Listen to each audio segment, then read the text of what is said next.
தன்னம்பிக்கையே வெற்றி என்னும் சிறுகதையை இப்பொழுது பார்ப்போம். இக்கதையின் கதாபாத்திரங்களாக வருபவர் பாட்டி, ஜெகதி. கதையை ஆரம்பிப்போமா? அப்பாடா, எவ்வளவு பெரிய மலை! எனக்கு இந்த மலையை ஏறணும் தான் ஆசையா இருக்கு. ஆனா ரொம்ப இருட்டா இருக்குதே. என் கையில் இருந்த மெழுகுவத்தி தான் இருக்குது. இதை வைத்து இந்த மலையை ஏறிட்டு இறங்க முடியுமா? அச்சோ, நடுப்புறவே மெழுகுவத்தி காலி ஆயிடுச்சுன்னா முடியவே முடியாது. தூரத்தில் யார் அது? ஒரு பாட்டி மலை மேலே இருந்து இறங்கி வர மாதிரி இருக்குது. ஆமா, பாட்டியே தான். அவங்க கையில இதை விட சின்ன மெழுகுவத்தி தானே இருக்குது. அப்புறம் அவங்களால எப்படி இவ்வளவு தொலைவில் போய் வர முடிஞ்சது? பொறுத்திருந்து அவங்களே கேட்போம்.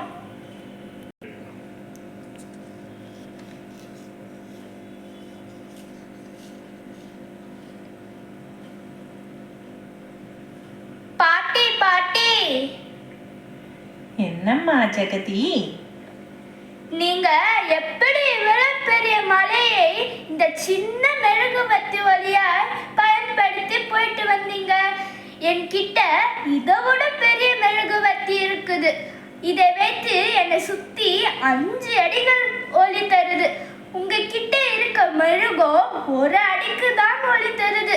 இதை வச்சு நீங்க எப்படி பாட்டியே போயிட்டு வந்தீங்க? அதுக்கு என்னடி ஜெகதி, என்கிட்ட இருக்கிற மெழுகுவத்தி 1 அடிக்கு வெளிச்சம் தருதே. முதல்ல அந்த 1 அடியை எடுத்து வச்சேன். அடுத்த அடிக்கான வெளிச்சம் தானாகவே கிடைச்சிடுச்சு. அதை விட்டுட்டு தூரத்தை பார்த்து பயந்துக்கிட்டே நின்னுக்கிட்டு இருந்தா வாழ்க்கையில எதையுமே சாதிக்க முடியாதுடி.